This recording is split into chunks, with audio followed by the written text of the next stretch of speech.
तबारक व तआला फी कुरानिल हकीम व हुवा अस्दकुल क़ाइलीन व क़ौलुहुल हक़। बिस्मिल्लाहिर रहमानिर रहीम। क़ुल ला असअलुकुम अलैहि अजरन इल्लल मवद्दता फिल क़ुरबा।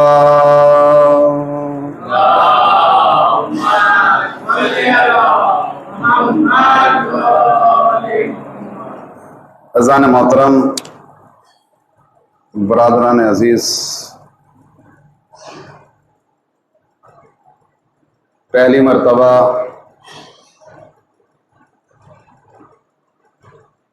यजीद नहस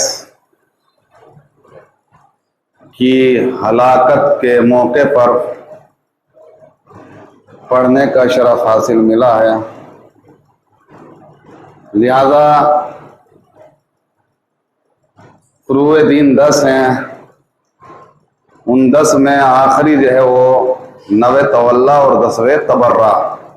जहाँ तवल्ला ज़रूरी है, अहले बैत से मोहब्बत ज़रूरी है, वहीं उनके दुश्मनों से बेजारी भी ज़रूरी है और नफ़रत भी ज़रूरी है। एक सलावत पढ़ दें मोहम्मद वाले मोहम्मद पर।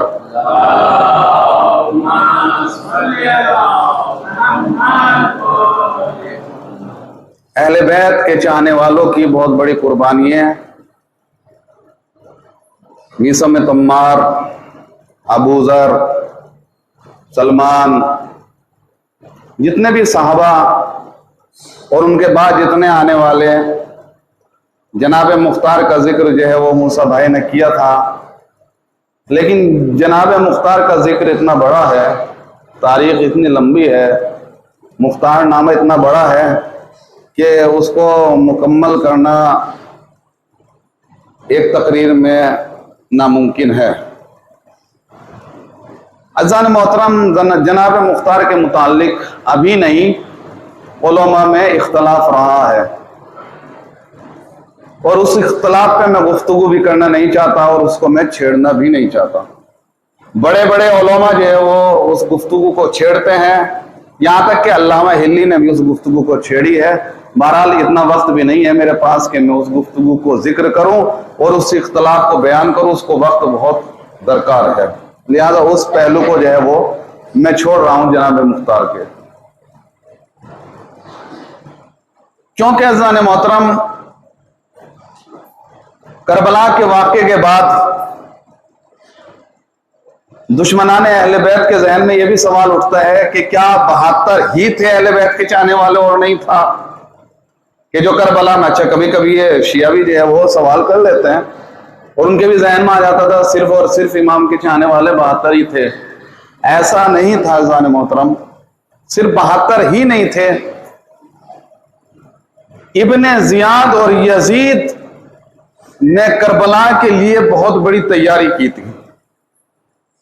वो गफलत में नहीं बैठे थे, तैयारी की थी बहुत बड़ी। 2 जेल थी इब्ने जियाद के पास। एक जेल वो कि जिसमें गुंडे, मवाली, चोर, शिकार, इनको जो है वो रख दिया जाता और उनको छोड़ भी दिया जाता था उसके बाद, केस होने के बाद। लेकिन दूसरा कैद खाना, दूसरी जेल वो थी कि जिसके अंदर सिर्फ और सिर्फ मुहिब्बे अहले बैत को रखा जाता था उसके अंदर, और उसके अंदर कोई चला गया तो उसको मालूम नहीं होता था कौन है, कहां है, किधर है। उसके अंदर अंधेरा ही अंधेरा होता था, उसके अंदर मुज़ी जानवर होते थे। बहुत खतरनाक जेल थी, ताकि जो है वो इसके अंदर से मर के ही निकले इंसान। लेकिन अज़ान मोहतरम, जब जनाब मुख्तार को कैद किया गया, देखिए चाहने वाले थे अहले बैत के, और ये क्यों करबला में मौजूद नहीं थे, और इसी तरह बहुत सारे थे। 4500 शियाने अहले बैत उस वक्त करबला का वाकया हुआ, इब्ने जियाद की जेल के अंदर मौजूद थे 4500 अफराद जो अहले बैत के चाहने वाले थे। तो जनाब मुख्तार को जब उसके अंदर ले जाया गया, कैद खाने के अंदर, अच्छा, जब जनाब मुस्लिम आए थे तो जनाब मुख्तार ही के घर पे क़याम किया था और वहीं से क़याम हुआ था। और जनाब मुख्तार शहर दूसरे गांव, हर जगह जा जाकर जो है वो इमाम हुसैन के पैगाम को पहुंचा रहे थे और जनाब मुस्लिम के पैगाम को पहुंचा रहे थे। इब्ने जियाद की नजरों में जनाब मुख्तार चढ़े हुए थे, लेकिन कैद खाने में इसलिए डाला गया क्योंकि वरना इब्ने जियाद कत्ल कर देता, उसको मौका नहीं मिला। क्यों? इसलिए कि करबला बपा हो चुकी थी, करबला बपा हो चुकी थी, लिहाजा जनाब मुख्तार को कैद में डाल दिया। उसके बाद मीसम तम्मार आए, जैसे जनाब मुख्तार जो है वो कैद में गए तो आकर पीछे हाथ रखा और रखने के बाद कहा कि तुम मुख्तार ही हो। कहा मैं मुख्तार हूं। कहा मैं मीसम तम्मार हूं। जनाब मुख्तार ने कहा तुम यहां का मतलब यह था कि इब्ने जियाद ने यह किया कि चुन चुन के अहले बैत के चाहने वाले को जो भी सर उठाता था उसी को जो है वो कैद खाने में मालूम भी नहीं होता था। अगर सुबह को दूध लेने के लिए निकला बच्चों के लिए, मालूम ही नहीं, वापस ही नहीं आया। सब्जी लेने के लिए निकला, वापस ही नहीं आया। किसी काम निकला, वापस ही नहीं आया, डायरेक्ट कैद खाने में डाल दिया। तो जनाब मीसम तम्मार ने हाथ रखा और खुशखबरी सुनाई जनाब मुख्तार को कि तुम्हें यहां पर जो है वो कत्ल नहीं किया जाएगा, क्योंकि मेरे मौला का कौल है कि तुम बाहर जाओगे, कैद खाने में आए हो लेकिन बाहर जाओगे और बाहर जाने के बाद दुश्मन हुसैन से बदला लोगे और उनको कत्ल करोगे। जनाब मुख्तार जो है वो मुस्कुराए। उस कूफे के अंदर एक वाकया जो है वो गुजरा, बस उस वाकया को मैं बयान करके कि जनाब मुख्तार के लिए बस सिर्फ एक पहलू पर कि जनाब मुख्तार रिहा कैसे हुए। 2 मरतबा कैद में गए, पहली रिहाई को पेश करूंगा, दूसरी रिहाई को पेश नहीं करूंगा क्योंकि यही इतनी लंबी हो जाएगी। कूफे में वाकया हुआ कि एक मुअल्लिम जो कूफे के बच्चों को तालीम कुरान देता है, कुरान पढ़ा रहा है। अच्छा, बच्चों को तालीम देना आसान नहीं है, कुरान की तालीम देना आसान नहीं है। जल्दी से इंसान के होंठों पर खुशी आ जाती है, हलक सूख जाता है। किसी ने उनको ठंडा पानी, गर्मी का दिन था, ठंडा पानी जो है उनको लाकर दिया। जैसे ही उन्होंने ठंडा पानी पिया तो अचानक जबान से करबला के शहीद याद आ गए, अली असगर की प्यास याद आ गई। यानी सोचा कि जब मैं इतने लम्हों में मेरा हलक जो है वो खुश्क हो गया तो उन पर क्या बीती होगी जो 3 दिन से भूखे प्यासे थे। तो लिहाजा पानी पीने के बाद कहा कि कातिले हुसैन पर लानत। उसके अंदर वो बच्चा भी बैठा हुआ था जिसके बाप ने करबला में जाकर शोहदा को शहीद किया था। उसने कहा कि तू मेरे बाप पर लानत करता है, लिहाजा किसी तरह जाके इब्ने जियाद को जो है मुखबरी की कि इस तरह जो है वो मेरे बाप पर और कातिलाने हुसैन पर जो है वो लानत करता है और हुसैन के चाहने वाला है। इब्ने जियाद ने उसको कैद में बंद कर दिया, कैद में जो है वो डाल दिया, उसी कैद में जिसमें जनाब मुख्तार और अहले बैत के सारे चाहने वाले, उसके अंदर उसको डाल दिया कैद के अंदर। उसकी बेटी इब्ने जियाद के महल में काम करती थी, लिहाजा उसने किसी तरह करके कि मेरे बाप को जो है वो कैद में डाला गया, किसी भी तरह करके इब्ने जियाद के पास गई और जाने के बाद उससे कहा कि मेरे बाप को जो है वो कैसे रिहाई दी जाए। इब्ने जियाद ने उसकी बात को माना और मानने के बाद उसको जो है वो कैद से रिहा कर दिया। इधर चलते हुए जनाब मुख्तार ने उसका दामन पकड़ लिया और दामन पकड़ने के बाद कहा कि तुम अहले बैत के चाहने वाले हो, सिर्फ एक काम करना है। कहा काम क्या है? कहा काम यह है कि मुझे एक कागज और एक कलम और एक रोशनाई चाहिए, मैं एक खत लिखना चाहता हूं अपनी बहन के यहां। वो बहन भी बतलाऊंगा किसके यहां पर है, बहन के लिए खत लिखना चाहता हूं। तो लिहाजा अब वो ज़ईफ था, 70 साल का, तकरीबन 75 साल का बूढ़ा था। कहा कि मैं अपनी जान पर भी खेल कर अहले बैत के कातिलीन से बदले के लिए मैं तुम्हारे लिए चीजें मुहैया करूंगा। अब बाहर आ गया, बाहर आने के बाद अब करे तो क्या करे, कैसे जो है वो कलम दवात पहुंचाए उसके अंदर, क्या रास्ता निकाले। जहन काम नहीं कर रहा। तो जहन ने यह काम किया कि जो दरबान जो कैद खाने की निगरानी करता है, कहा कि इससे ही रास्ता मिलेगा। लिहाजा उसने अच्छे अच्छे खाने बनवाए। अच्छा, उसमें यह था कि कुछ दरबार कैद खाने की निगरानी करने वाले रात में करते थे और कुछ दिन में करते थे। तो लिहाजा उसने अच्छे अच्छे खाने बनवाए और बनवाने के बाद जो रात में निगरानी करता था उसके घर लेकर गया। दक्कुल बांध किया, उसकी बीवी आई, आने के बाद कहा क्या, कहा कि मैंने मन्नत मानी थी कि जब मैं जेल से रिहा हो जाऊंगा, कैद खाने से रिहा हो जाऊंगा, तो मैं खाने भिजवाऊंगा, लिहाजा इससे अच्छा कौन है कि जो कैद खाने की रखवाली करता है उसके लिए मैं खाना पहुंचाऊं, जो दरबान है। तो लिहाजा वो खाना रख दिया। सुबह आया, वो जैसे ही ड्यूटी खत्म हुई, इसको सुबह आया, आने के बाद पूछा ये क्या, कहा कि कोई शख्स था ऐसे ऐसे जो है वो मौलवी में कुरान जो कूफे के बच्चों को, उसको जानते थे सब, लिहाजा वो इस तरह जो है वो पहुंचाया। वो समझ गया कि ऐसे कोई खाना नहीं पहुंचाता, लिहाजा कोई ना कोई वजह, उसको कुछ ना कुछ मुझसे काम जरूर है। फिर दूसरे दिन पहुंचाया खाना, तीसरे दिन उसने छुट्टी ले ली, तीसरे दिन छुट्टी ले ली। जैसे छुट्टी ली, रात में जब वो खाना फिर लेके गया तीसरे दिन मौलवी में कुरान, तो उसने उसको बुला लिया, कहा कि क्या वजह है कि तुम 3 दिन से मेरे घर पे खाना पहुंचा रहे हो, कोई वजह तो जरूर है, तुम मुझसे कुछ ना कुछ चाहते हो, और अगर ना कहे तो बात कैसे पहुंचेगी, काम कैसे होगा, और अगर कहे तो डर यह भी है कि इब्न ज़ाद से मुखबरी ना कर दे तो कत्ल ना हो जाऊं। लेकिन सोचा कि मैं कत्ल हो जाऊं, कोई बात नहीं है, मैं कत्ल हो जाऊं, लेकिन जो मकसद है वो अधूरा रह जाएगा, वो बाकी रह जाएगा, लिहाजा वो मकसद पूरा होना चाहिए। लिहाजा उसने कहा कि क्या वजह है, 1 बार पूछा, 3 बार पूछा, 4 बार पूछा। उसके बाद कहा कि तुझे अल्लाह की कसम, तुझे रसूल की कसम, और तुझे साहिबे गदीर की कसम।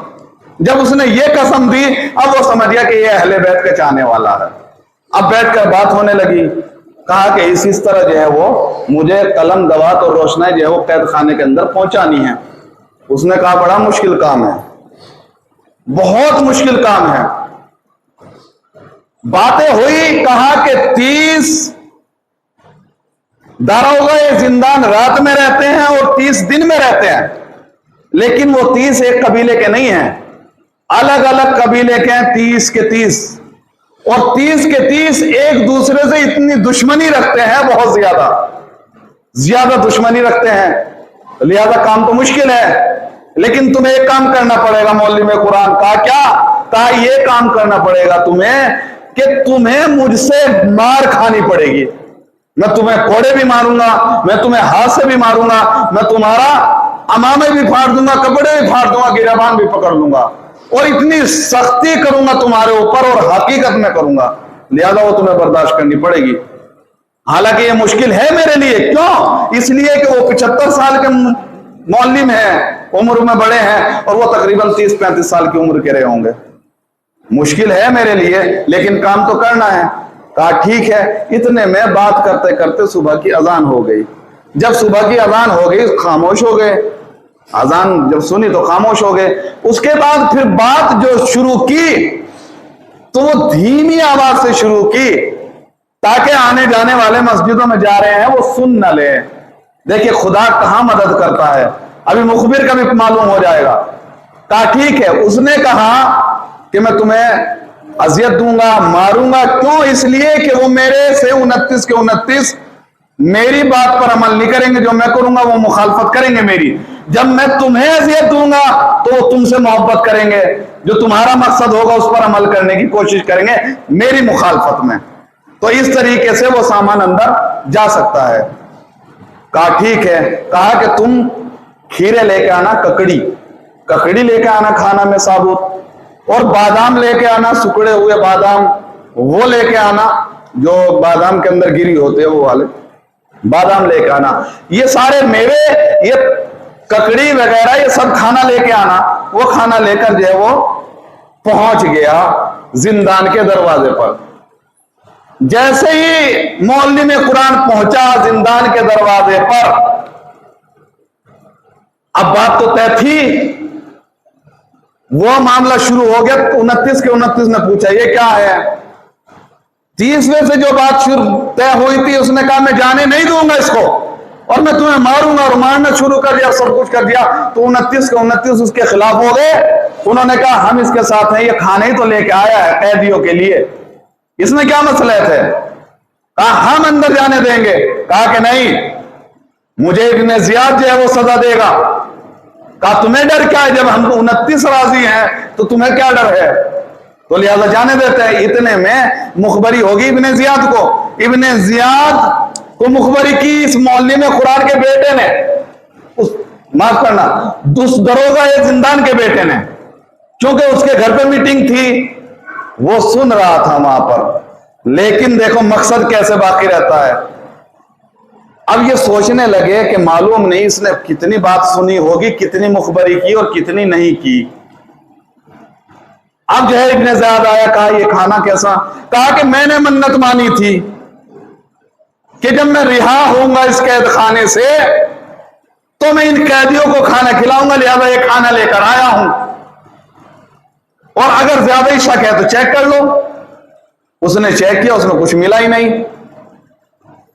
उसको डांटना शुरू कर दिया, उस दरोगा के बेटे को डांटना शुरू कर दिया।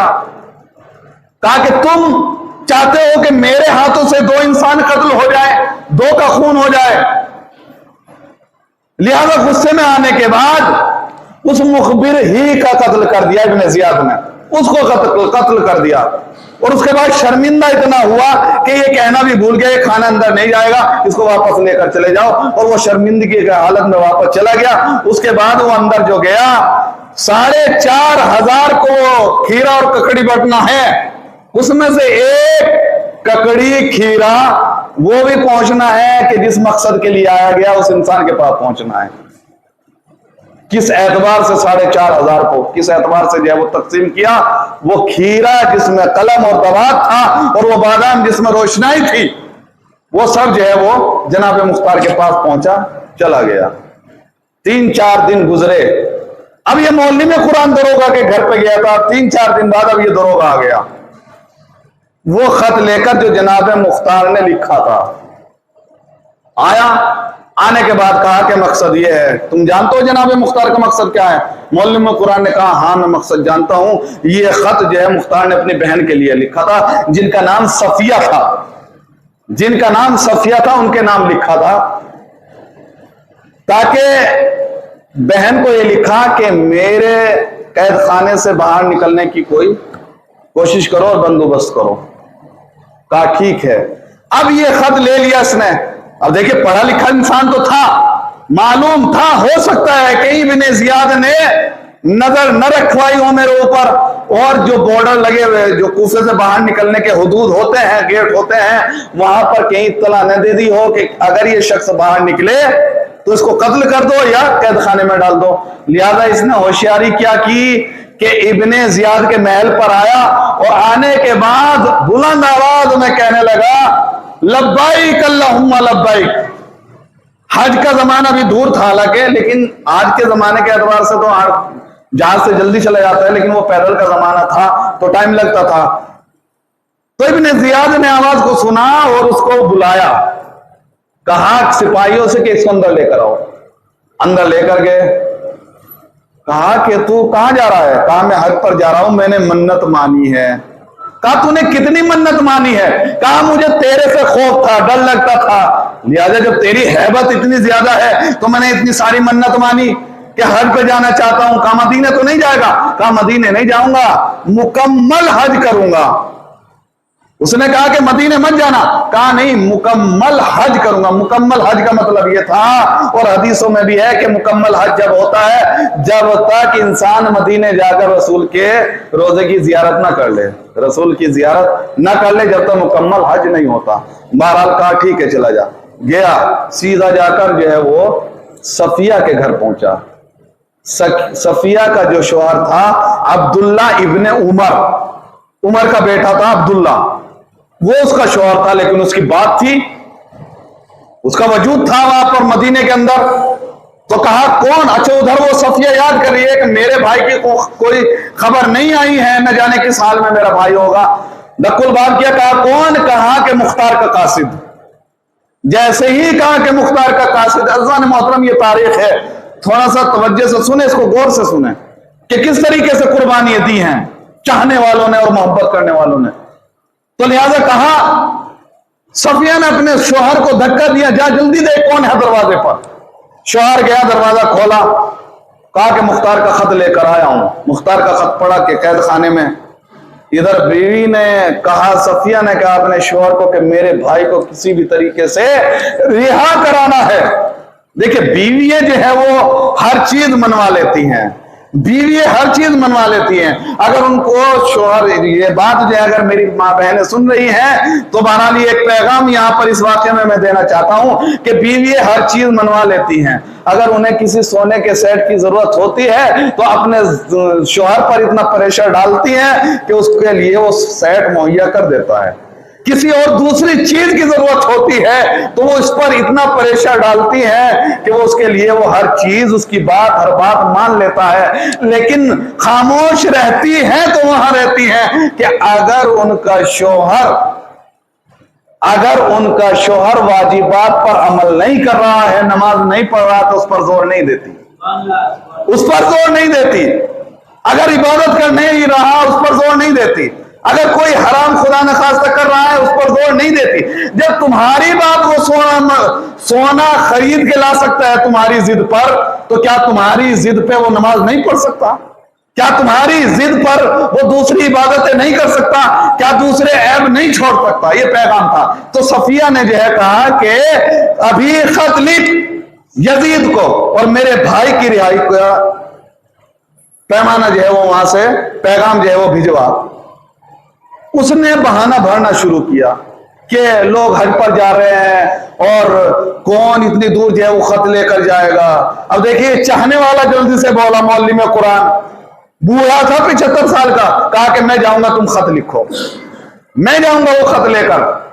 लिहाजा उसने खत लिखा और खत भी अजीब अंदाज में लिखा क्योंकि उसका असर था, अब्दुल्ला इब्ने उमर का असर था। लिहाजा खत बड़े अंदाज में लिखा, यानी डर के नहीं लिखा, हैबत से लिखा कि अब्दुल्ला इब्ने उमर, ए यजीद तुझे खत लिखता है कि मेरा साला जो है वो कैद खाने में है, लिहाजा आगे इसको पेश करूंगा। खत लिख दिया, हैबत के साथ खत दिया। अब इधर सफिया ने कहा उसको कि ले 1000 दीनार अपने पास रख। उसने कहा कि नहीं, मैं ये काम उजरत पर नहीं कर रहा हूं, बल्कि अपनी शहजादी फातिमा जहरा की खुशी के लिए कर रहा हूं ये काम। पैसे नहीं लिए, लेकिन कुछ देर बाद, इतना हकीम नहीं था, लेकिन कुछ देर बाद जहन में थोड़ा पढ़ा लिखा था, जहन में आ गया।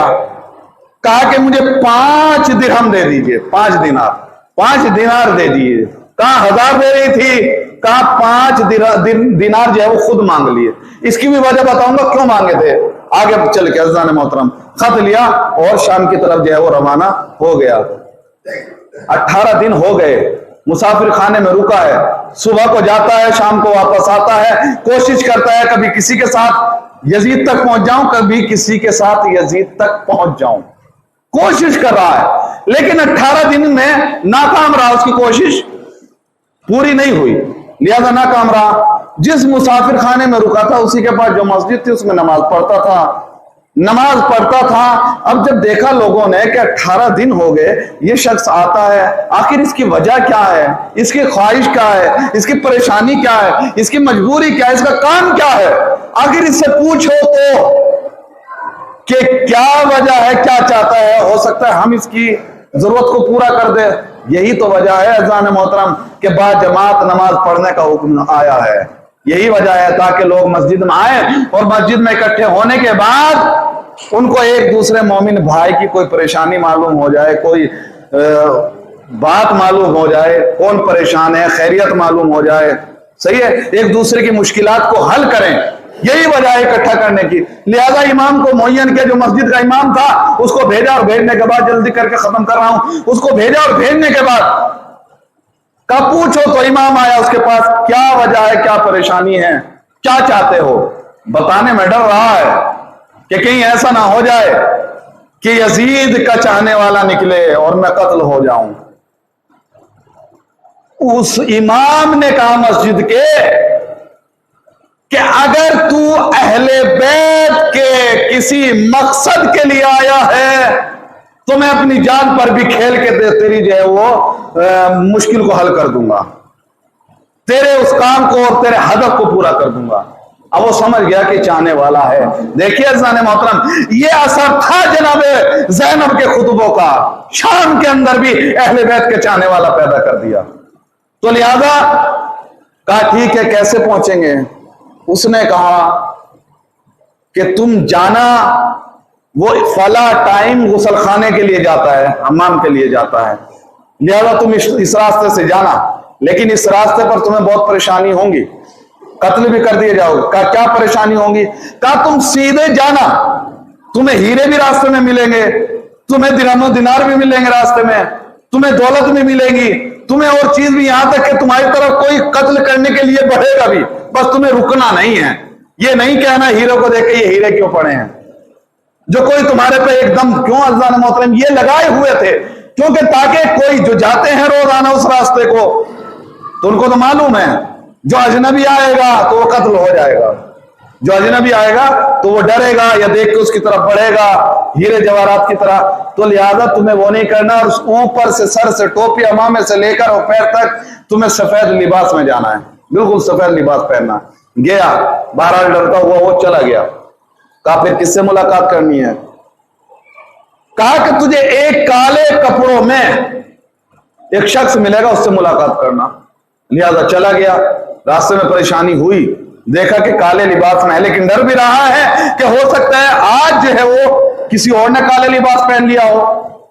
तो लिहाजा उसने खुद बुला लिया कि तुमने इतनी देर क्यों लगा दी। उसे बुलाया, बुलाने के बाद बता, वो खत निकाल के दिया। जब तारुफ हो गया, वो था कौन? जनाबे हिंद, जो यजीद की बीवी थी। और यजीद ने जैसे ही करबला का वाकया हो उसके बाद जो है वो तारीख में मिलता है उसको तलाक ले ली थी उसने, यजीद से जो है वो छुटकारा ले लिया था, बल्कि वो जो है वो उसी में जो है वो शहीद भी हो गई थी। लेकिन यजीद उससे ज्यादा मोहब्बत करता था, यजीद हिंद से ज्यादा मोहब्बत करता था। ये गुलाम उसका था, जनाब हिंद का गुलाम था, अहले बैत का चाहने वाला था। तो लिहाजा उधर यजीद अपने हिसाब से आता था, कुछ बच्चे साथ में होते थे, काला सियाह अजीब डरावना उसका चेहरा, और कोई भी अलामत नहीं, पहचान तो जाएगा इंसान, वो पहचान तो गया कि यजीद है, लेकिन वो एक और पहचान उसकी थी, और उसकी वो पहचान ये थी कि उसके चेहरे पर दाढ़ी नहीं थी। वो पहचान गया उसके चेहरे पर जो है वो दाढ़ी नहीं थी कि यजीदी है।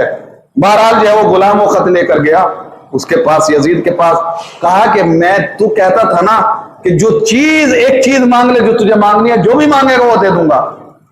और देखिए जाने मोहतरम, तारीख में मिलता है कि इसने एक बार मांगा था जब सरे हुसैन जो है वो यजीद के दरबार में गया था, तो उस वक्त जो है वो इसने सरे हुसैन को मांगा था। इसने कहा कि तू, यजीद ने कहा तुमने एक चीज मांगी थी, ठीक है ये सर ले ले। तो उसने कहा नहीं, इसकी कीमत दूंगा, वो चीज कभी किसी मौके पे मांगूंगा, वो एक चीज। लिहाजा इसने तारीख में है कि 1 लाख जो है वो दीनार में इसने सरे इमाम हुसैन को खरीद लिया हिंद के गुलाम ने। और यही वजह है कि तारीख में मिलता है कम से कम 7 रिवायतें हैं कि 7 जगह पर जो है वो इमाम हुसैन का सर है। मक्के में एक मस्जिद अभी मौजूद नहीं है, वहां भी जो है वो रिवायत है। काहिरा में भी इसकी रिवायत है कि सरे हुसैन वहां पर भी है। और जो है वो ये भी मिलता है कि इमाम ज़ैनुल आबिदीन ने सरे इमाम हुसैन को जो है वो इमाम के जसद से जो है वो जाकर करबला में जो है वो दफन भी कर दिया था। ये 7 रिवायतें मिलती हैं उसके बारे में। बहरहाल सरे इमाम हुसैन के बारे में, इसको छोड़ देता हूं यहां से। यजीद को खत दिया, यजीद ने पढ़ा, जैसे ही पढ़ा उसने, उसके अंदर लिखा था अब्दुल्ला इब्ने उमर ने कि यजीद, इब्ने जियाद की कैद खाने में मेरा साला मुख्तार मौजूद है और मेरी बीवी और मेरी बच्चियां अपने मामू के गम में बुरा हाल किए हुए हैं। ए यजीद, मुख्तार को कुछ ईजा ना पहुंचनी चाहिए, उसको इज्जत के साथ कैद खाने से फौरन बाहर निकाल लिया जाए। और तू हमारी कुर्बानियों को जानता है और हमारे वजूद को भी जानता है। एक धमकी भरा खत था और यजीद भी जानता है उसको वजूद क्या है। लिहाजा उसने लिखना शुरू किया यजीद ने इब्ने जियाद को, इब्ने जियाद, मुख्तार को जो है वो फौरन रिहा किया जाए और देख मुख्तार के साथ कोई गलत जो है वो सलूक नहीं होना चाहिए। लेकिन वो लिखते हुए उसने पूछ लिया उस गुलाम से कि आखिर तूने मांगी ऐसी चीज मांगी, तू दुनिया की कोई भी चीज मांग लेता, मेरे लिए कोई मुश्किल नहीं था, लेकिन मुझे मालूम है कि तूने मुख्तार की रिहाई क्या मांगी है। मुख्तार बहुत खतरनाक था उन लोगों के लिए, और इब्ने जियाद भी डरता था उससे। तो लिहाजा, लेकिन तू ये बता, ये खत कौन लेकर आया? कहा कि ये लेकर आया, उसको बुलाया। अब देखिए वो 5 दीनार जो लिए थे वहां पर, कहा कि तू लेकर आया खत। कहा तू क्याफे से तो लग रहा है कि हुसैन के चाहने वाला है। कहा नहीं। कहा तू ऐसे ही लाया खत को? नहीं, मैं उजरत पर लाया हूं, मेरा काम है कि मैं खत जो है वो लेकर जाता हूं और उसकी उजरत लेता हूं। कसम खा लेगा कि तूने जो है उजरत ली है? कहा हाँ, मैं कसम खाता हूं कि मैंने उजरत ली है। देखिए 5 दिरहम जो है वो यहां पर काए, ये है अहले बैत के चाहने वाले। तो लिहाजा खत लिख दिया, कहा ठीक है ले जा। अब जहन में आ गया कि दरबार के अंदर किसी न किसी का कोई ना कोई मुखबर जरूर होगा, लिहाजा हो सकता है इब्ने जियाद का भी यहां मुखबर मौजूद हो और मुझसे पहले मुखबरी पहुंच जाए, और उससे पहले या तो मुख्तार को वो कत्ल कर दे या मैं जब जाऊं तो मुझे कत्ल कर दे। तो लिहाजा उसने कहा कि मेरे नाम भी एक खत लिख दे। यजीद को कहा मेरे नाम भी एक खत लिख दे कि ये खत जो है वो मैं इसके हाथ भेज रहा हूं, मैं भेज रहा हूं। लिहाजा कूफे लेके जल्दी से जो है वो खत लेकर आए। दरवाजे पर पूछते हैं आने जाने वाले से कौन, उसका पूरा जो है वो बायोडाटा लिखते हैं कि कहां है, कौन है, कहां से आया, कहां जा रहा है, ये सब लिखते हैं। उसने सोचा कि हो सकता है मुखबरी हो गई हो, अपना तारुफ कराऊंगा तो मुझे पहले ही खत लेने से पहले ही कत्ल कर देंगे। तो लिहाजा उसने कहा कि देखो ये खत है और मैं यजीद का कासिद हूं, इब्ने जियाद के लिए खत लेकर आया हूं। अब उधर जो सिपाही थे उन्होंने कहा ठीक है अंदर जाइए, और इब्ने जियाद के पास लेकर चले गए उस खत को। जैसे खत पढ़ा तो एक मरतबा इब्ने जियाद ने कहा बूढ़े तूने अपना काम कर दिया, तूने अपना काम कर दिया है। लिहाजा कहा कि ये तूने ऐसा बड़ा काम किया है कि मुख्तार को जो छुड़वा रहा है, यानी मुख्तार से इब्ने जियाद भी डरता था, पता था कि अगर इसको बाहर निकाल दिया तो मेरे लिए बहुत बड़ा खतरा है और मौत का पैगाम है। लिहाजा यजीद का खत था, धमकी भरा खत था इब्ने जियाद के लिए। लिहाजा जनाब मुख्तार को बाहर निकाला, बेड़िए हथकड़िए सब कटवाई गई, बाल को कटवाया गया। अब इधर मौलवी में कुरान जो है वो लेकर अपने घर गया जनाब मुख्तार को, और जैसे ही जनाब मुख्तार को लेकर अपने घर गया, अच्छे खाने बनवाए। जनाब मुख्तार ने कहा कि ऐ मौलवी में कुरान, मैं ये अच्छे खाने नहीं खाऊंगा। क्यों? इसलिए कि मैंने मन्नत मानी है कि मैं जब तक कातिलाने हुसैन से बदला ना ले लूं, जब तक मैं जो है वो ना अच्छी गिजा खाऊंगा और ना नर्म बिस्तर पर सोऊंगा। लिहाजा अगर तू चाहता है कि मुझे खाना खिलाए तो मेरे लिए सूखी रोटी लेकर आ, और अगर तू चाहता है कि मुझे सुला तो एक चादर जमीन पे ही बिछा दे। तो इस तरीके से जनाब मुख्तार जो है वो पहली मर्तबा जो है वो रिहा हो गए। फिर उसके बाद दूसरी मर्तबा, अच्छा वो कैद खाना जिसके अंदर पता नहीं लगता था अहले बैत के चाहने वाले को, उसके अंदर बंद कर दिया जाता था, उसको तोड़ दिया गया था। और उसके बाद तवाबीन है, ये एक बहुत बड़ी तारीख है। और उसके बाद जो है वो एक लंबा जो है वो है। लेकिन अज़ीज़ान मोहतरम, अहले बैत के चाहने वाले, अहले बैत के जो चाहने वाले होते हैं तो वो अहले बैत के लिए काम करते हैं, अहले बैत के लिए काम करते हैं। आप हर रोज जो है वो दुआ करते हैं कि इमाम के ज़ुहूर में ताजील, इमाम के ज़ुहूर में जल्दी इमाम जो है वो ज़ुहूर कर जाए। लेकिन अज़ीज़ान मोहतरम, इमाम ये दुआ कर रहे हैं कि हमारे चाहने वाले तो आए, हमारे चाहने वाले तो आए, हमारे लिए काम करने वाले तो आए। वो हमारे मुंतजिर हैं, हम उनके मुंतजिर हैं, वो हमारे मुंतजिर हैं। तो लिहाजा अज़ीज़ान मोहतरम, अहले बैत के चाहने वाले जो है वो कभी भी यजीद के पैरोकार नहीं हो सकते। आज उसके मर्ग की रात है, उसके वासिले जहन्नुम की रात है। लिहाजा अहले बैत के चाहने वाले अहले बैत के नक्शे कदम पर चलते हैं, और फेल से, जबान से नहीं कि हम अहले बैत के चाहने वाले हैं, फेल से भी, हमारे अमल से भी ये दिखना चाहिए कि हम अहले बैत के चाहने वाले हैं। हम यजीद के नक्शे कदम पर नहीं चलते।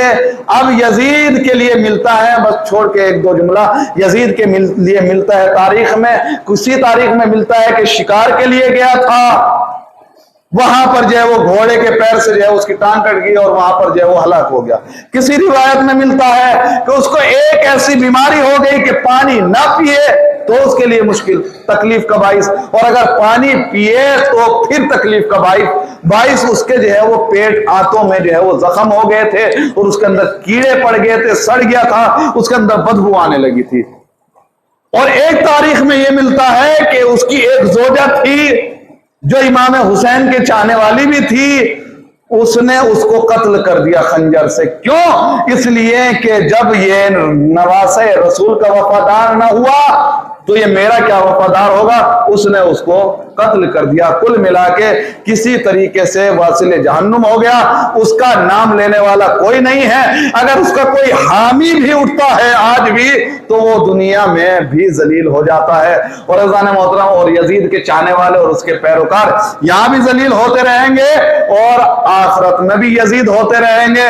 बस आखिर में अज़ान मोहतरम दुआ करता हूं, परवरदिगार तुझे वास्ता मोहम्मद वाले मोहम्मद का हमारी कल इबादत को कबूल फरमा, तू रहीम रहम फरमा, तू करीम करम फरमा, तू रज़ा के रिज़्क़ इनायत फरमा। परवरदिगार जो मरीज है उन्हें शिफाए कामिला इनायत फरमा, जो बे औलाद है उनको औलाद नरीना इनायत फरमा, जो मकरूज है उनके कर्ज को खजाने गैब से अदा फरमा। परवरदिगार तुझे वास्ता मोहम्मद वाले मोहम्मद का जहां भी अहले बैत के चाहने वाले हैं उनकी हिफाजत फरमा। और अगर आज भी दौर का यजीद मौजूद है उसको निस्त नाबूद फरमा, उलमा की हिफाजत फरमा, खुसूसन आयतुल्लाह सीस्तानी आयतुल्लाह खामनाई की हिफाजत फरमा। हमारे आखिरी इमाम के दौर में ताजिल फरमा, ताजिल फरमा, ताजिल फरमा।